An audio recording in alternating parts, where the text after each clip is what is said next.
Hello, everyone. Welcome to the latest episode of Back in the Late 1900s with Rich and Jay. My name is Rich, and we have Jay, the amazing drummer from the amazing band Holy Roller, and me, just a guy who does a podcast with amazing musicians like Jay. And unbelievably enough, Jay was able to have what we consider, and a lot of people consider, an extremely influential living legend on the show, HR. HR, how are you doing today? Oh, I'm fine.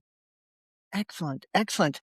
And I think we're talking to you, if I did my research correctly, you're in Texas right now getting ready for a show tonight, is that correct? Yeah, Beaumont, Texas. Excellent. So Jay got to see you play, and Jay, I know after we spoke, you're like, I'm gonna see if I can get HR on the show. And thanks to Sean, we made that happen.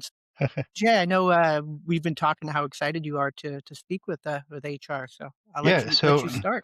back in December, I had the opportunity to see HR Human Rights here in Greensboro, North Carolina, and spent a few moments with HR while he was sitting before he played, and then spoke to Sean afterwards. I can tell you that leaving that show, I had the most positive energy.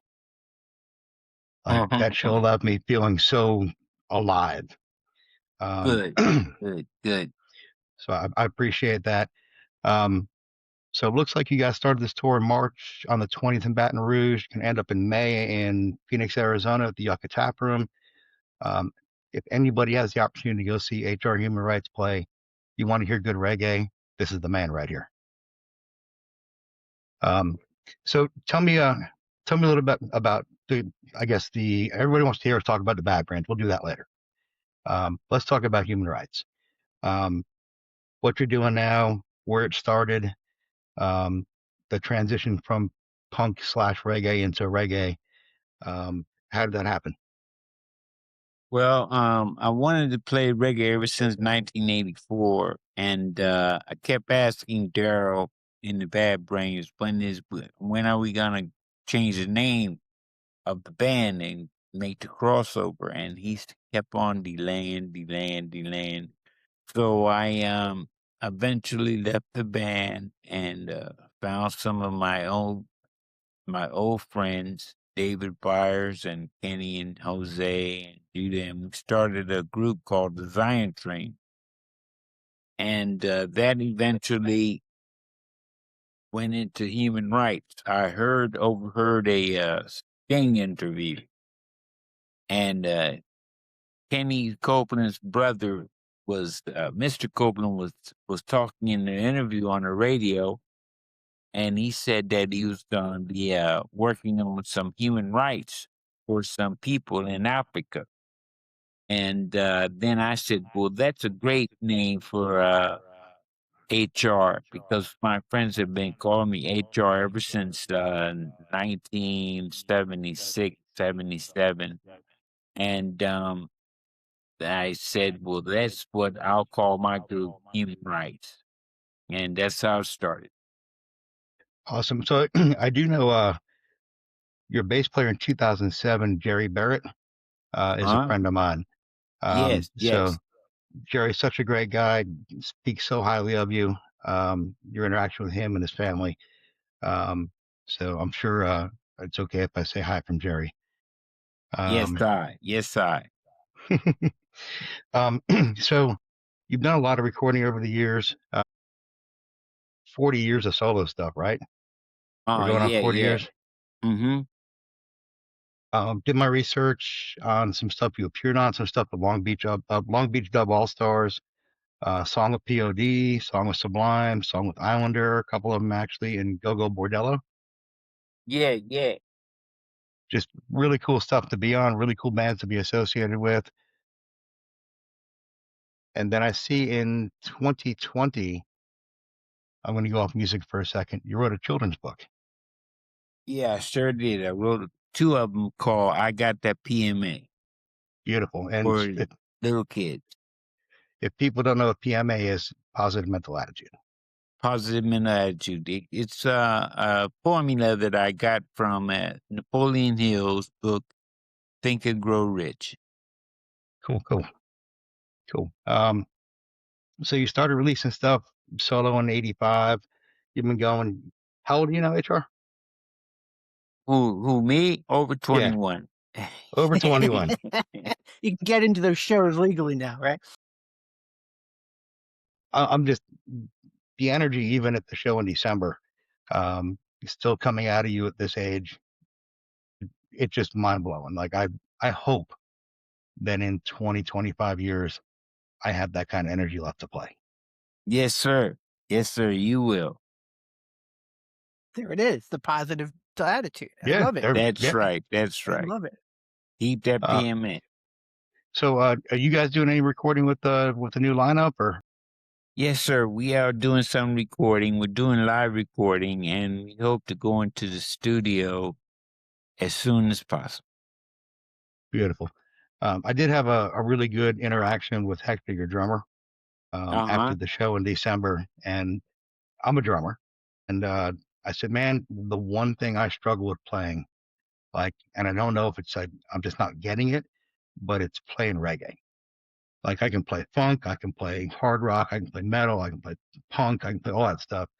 But being a good reggae drummer, and he taught me some stuff just through interaction and then through a little email exchange, and it's really helped me out a lot. So your positive attitude rubs off from your band members as well. Yes, sir. Yes, sir. Well, we're working with a brother by the name of Spice, and when he can do it. But we did work with our keyboardist Jeremy, and Jeremy Carlton is his name, and Yeah, we found out that he can do one drop really good. yeah. I'm still practicing, Yes, sir. but I'm gonna get it. It's a goal of mine for this year. Yes, sir. Good. Keep that goal in mind. I had a um, question, HR. I was looking at your set list, at least from 2025, and Uh-huh. you did a cover. It was like a medley of Day Tripper and She's a Rainbow, I believe, if I'm not mistaken. Yeah. Are you a big Beatles and Stones fan, or is that something that developed later on, or coming from where you were musically back in the day to doing that now? Is that something that just has been with you this whole time? Yes, sir. It is something that's been with me ever since the beginning, and I always wanted to do it. But it wasn't until recently that I got a chance to pull it off, and I went ahead and gave it a try with the Long Beach Dub All Stars. And then we eventually started added it into our set list and started playing it on a regular basis. Love cool. that. Love it, love it. Didn't you don't necessarily equate the Beatles and the Stones with maybe what you did early on and some of the reggae stuff, but then when you start to think about it, a lot of it does make sense, especially some of the earlier Stone stuff and things like that. So, are yeah, I read that prior to kinda seeing a Bob Marley show kinda changed your life, just in general back in the day. What before you maybe had that kind of awakening, what were you listening to that kinda helped to mold your musical tastes and where you wind up and what you love today?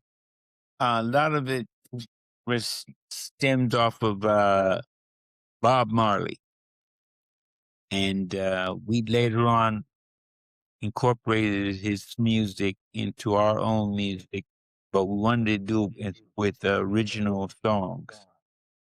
So we went ahead and gave it a try with original lineups, and we added into our set list the tunes in a more advanced formula way.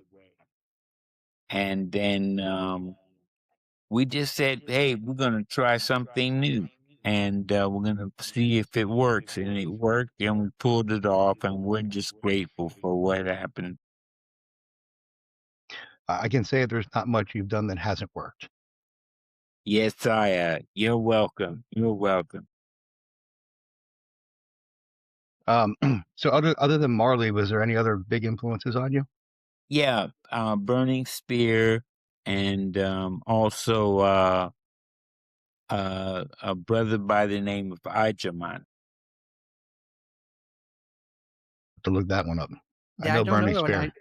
I went through a it's embarrassing to admit how I got into reggae, but it was through a lot of people who are my age. Ska came back, right? Like suddenly ska is a thing. And then in the 90s, and then you kind of gradually figure out where a lot of that stuff came from.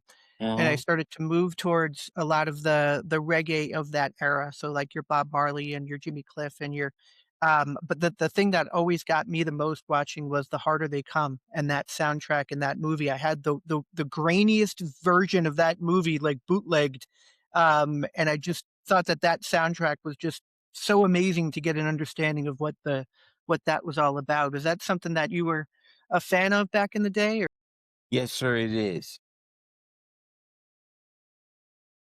that so many good artists on that? So your favorite reggae, what would you say your most today, do you think you're influencing more of those kind of people who are playing that kind of music today? I saw on one of your records you did a song with Nick from 311, and people who are maybe kind of incorporating that into their styles. Who are some of the people who you've worked with maybe recently who you would say are people who get it, I guess? Definitely the Long Beach Dub All Stars, Sublime, Yeah, and also Peter Tosh, and there's- who? Groundation. Oh, Groundation. yeah.